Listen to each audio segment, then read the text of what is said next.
કાજલ બુલેટિનમાં આપનું સ્વાગત છે। રેશન કાર્ડ અને શિષ્યવૃત્તિના કેવાયસી માટે ભૂતની જાપા સ્થિત ગુજરાત પાગા ખાતે હજારોની સંખ્યામાં નાગરિકોને ભીડ જોવા મળી રહી હતી। સામાજિક કાર્યકર્તા પરમાર કમલેશ દ્વારા આક્ષેપો સાથે મીડિયાને જણાવ્યું હતું કે સ્થાનિક કોર્પોરેટરો અને ધારાસભ્યો ઇલેક્શન વખતે પ્રજા વચ્ચે બે હાથ જોડી મત માટે વિનંતી કરતા હોય છે, ત્યારે તેઓને પ્રજાના આ કામો કેમ દેખાતા નથી। આજે મોટી સંખ્યામાં મહિલાઓ અને તેમના બાળકો પાણી વગર કે બેસવાની કોઈ સગવડતા ન હોય પરેશાની ભોગવી રહ્યા છે, ત્યારે વહીવટી તંત્રને અપીલ કરતા જણાવ્યું હતું કે આ અંગે સ્ટાફ વધારવામાં આવે તેમજ નાગરિકો માટે યોગ્ય વ્યવસ્થા કરવામાં આવે તેવી માંગ પણ કરવામાં આવી હતી। વડોદરાથી સાદિક કાજલવાલાનો ખાસ રિપોર્ટ।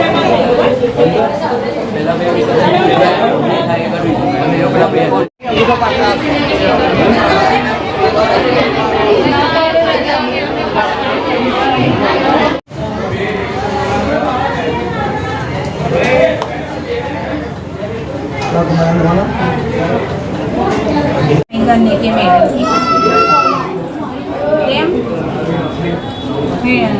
दो तीन धक्के खा लिए। मानस बीमार छू आटली उधरसમાં આજુ કેટલા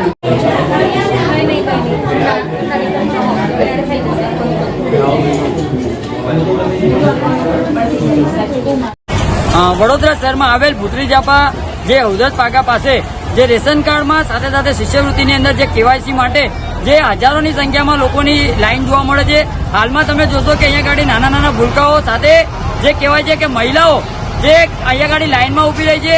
એટલે ખાસ કરીને વડોદરા મહાનગરપાલિકા દ્વારા જે પણ આયોજન કરવામાં આવ્યું છે તદ્દન ફેલ સાબિત થયું છે। ગઈકાલે પણ એક સેવા સેતુનો કાર્યક્રમ કરી અને કોર્પોરેટરો ધારાસભ્યોએ વાહવાહી કરી હતી, પરંતુ હાલમાં જે જગ્યા ઉપર જે લોકો લાંબી કતારોમાં લાઈનમાં ઊભા છે તેઓ માટે પાણીની સુવિધા નથી, મંડપની સુવિધા નથી, કોઈ જાતની ખુરશી બેસવા વ્યવસ્થાની સુવિધાઓ નથી। એટલે ખાસ કરીને જ્યારે વોટ લેવાનો હોય છે ત્યારે આ જ કોર્પોરેટરો અને આ જ ધારાસભ્યો જે કહેવાય છે કે વોટિંગ બૂથ લગાવતા હોય છે, ટેબલ કુંચો લગાવતા હોય છે। એટલે વડોદરા મહાનગરપાલિકાના જે પણ જવાબદાર વ્યક્તિઓને અમારી વિનંતી છે કે કોઈપણ વ્યક્તિને કોઈપણ જાતની તકલીફ ન પડે તેનું ધ્યાન રાખવાની જરૂર છે। સાથે સાથે આપણા સ્ટાફની પણ જે વધારો કરવાની જરૂર છે। એટલે આપના મીડિયાના માધ્યમથી અમારી અપીલ છે કે જેટલી પણ બેદરકારીઓ જોવા મળે છે તેને તાત્કાલિક ધોરણે તમામ રીતની સુવિધાઓ સવલતો આપવામાં આવે તેવી અમારી માંગ છે। इस वीडियो को लाइक करें, हमारे चैनल को सब्सक्राइब कर बेल आइकन जरूर प्रेस करें